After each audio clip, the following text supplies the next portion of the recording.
It was one of those nights where the rain taps gently against the windows, like a lullaby from the sky.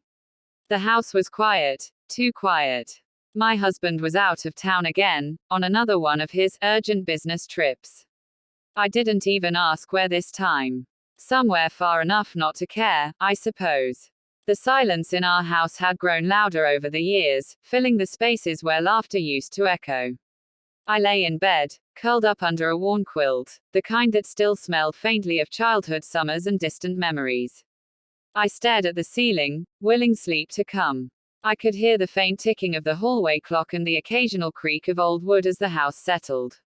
Then I thought of my son, Ryan. He'd just turned 18 last month. Taller than me now, broader too. Lately, he'd become more attentive. He would help with the groceries, do the dishes without being asked. Sometimes he'd just sit beside me on the couch, not saying anything, just being there. I used to think he was just maturing. Now I wasn't so sure. Earlier that day, he hugged me before going to his room. A long hug. Too long, maybe. But I didn't pull away. I turned to face the wall, hugging my pillow. I was lonely. Not just in the absence of a man kind of way. Loneliness that seeped into your bones and made your skin feel foreign. I hadn't been touched, really touched, in years. Not since my husband started coming home late with excuses and perfume that wasn't mine on his shirts. A sudden creak at the door snapped me from my thoughts. Mom. A soft voice called. I turned over slowly. Ryan stood at the doorway, shirtless, in pajama pants, his face half lit by the hallway light. His voice was uncertain, gentle. Are you awake? My heart jumped. Yes, sweetie. Is everything okay? He stepped into the room, hesitant. I had a nightmare, he said, almost embarrassed. Can I stay here for a bit? I hesitated, then nodded. Just for a little while. He walked over and sat at the edge of the bed. The bed dipped slightly under his weight. He didn't lie down at first, just sat there, quietly, breathing slowly. The rain continued tapping on the glass. You used to let me sleep beside you when I was little, he whispered. I remember, I said. You were afraid of storms. He lay back gently, turning toward me. I could feel the warmth of his body close to mine, separated only by the thinnest layer of fabric and tension. I closed my eyes, unsure what I was inviting, and what I was trying to ignore. I stayed still, pretending to sleep, though every nerve in my body was awake, alive. I could feel his breath behind me, slow and rhythmic. My thoughts betrayed me, wandering into dangerous territory. Was this comfort? Was this grief? Or something darker, rooted in years of neglect?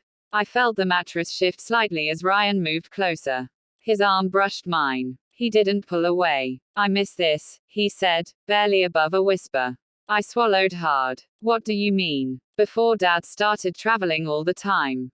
When we all used to have dinner together. When you smiled more. His voice cracked. I miss when things were normal. I turned toward him, surprised to find his eyes already on mine. He looked older in the dim light, shadows dancing across his face. He wasn't a child anymore. He wasn't a man either.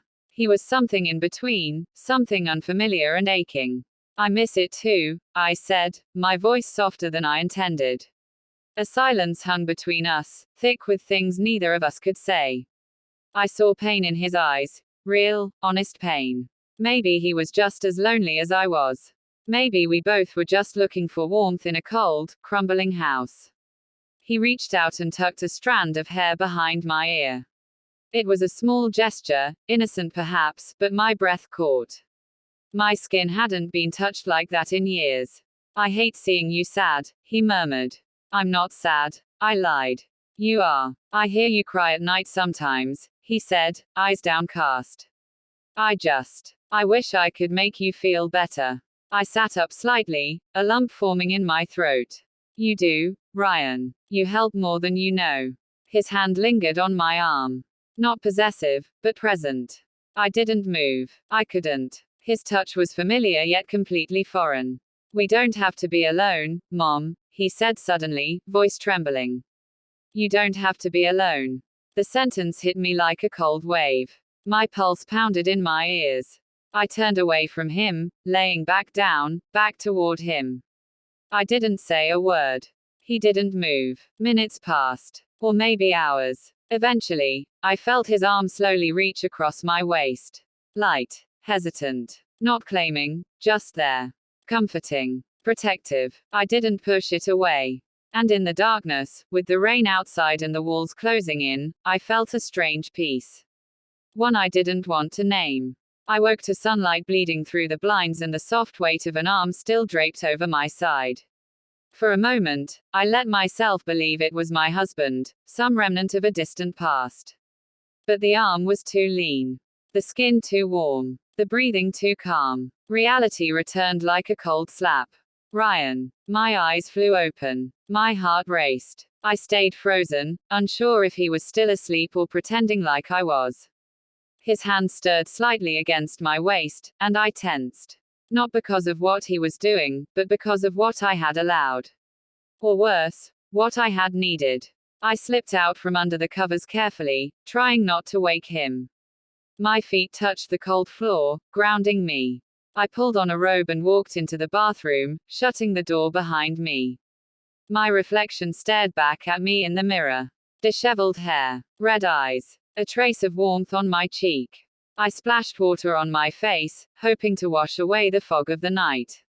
What had happened? What exactly had happened? I remembered the conversation. The quiet. The way he held me as we fell asleep.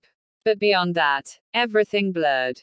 Had he kissed me? Had I kissed him? Or had we simply shared a bed, like we did when he was a scared little boy? No, it wasn't like that. Not this time. There was something unspoken, dangerous, and it hovered around us like smoke. Downstairs, I made coffee with trembling hands. Ryan came into the kitchen 10 minutes later. Shirt on, hair messy, eyes avoiding mine. Morning, he said. Morning. An unbearable silence filled the room. The clinking of mugs. The ticking clock. My heartbeat. He sat across from me but didn't drink. His fingers tapped lightly against the table. Last night, he began. I looked up, sharply. I didn't mean to make you uncomfortable, he said. Sometimes I don't know where I belong anymore. I exhaled, shaking my head. You didn't. It's not your fault. His eyes searched mine. Do you remember what I said? I remember most of it. I lied. I meant it, he said, softly. About you not having to be alone. I looked away, heart pounding. Ryan, this can't happen. Whatever this is, it's not healthy. For either of us. He nodded slowly. I know. I just wanted you to know that someone sees you. That you matter. His words cut deeper than anything my husband had said in years. I didn't respond. He got up and left the room. And I was left with guilt that didn't quite have a name, and a longing I couldn't afford to explore. In the days that followed, our house felt different. Quieter, but not in a peaceful way. It was the kind of silence that swells between people after something has been said, or done, that can't be undone. Ryan barely spoke to me. When he did, it was short, polite, like a stranger passing through. I wanted to reach out. I wanted to ask him what he remembered, what he felt. But I was afraid of his answer. More than that, I was afraid of mine. I went through the motions, cooking, cleaning, pretending.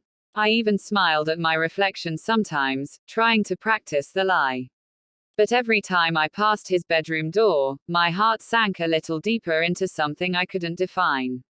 And then, my husband called. I'll be home tomorrow night, he said, his voice clipped. Don't wait up. I stared at the phone long after he hung up. I should have felt relief.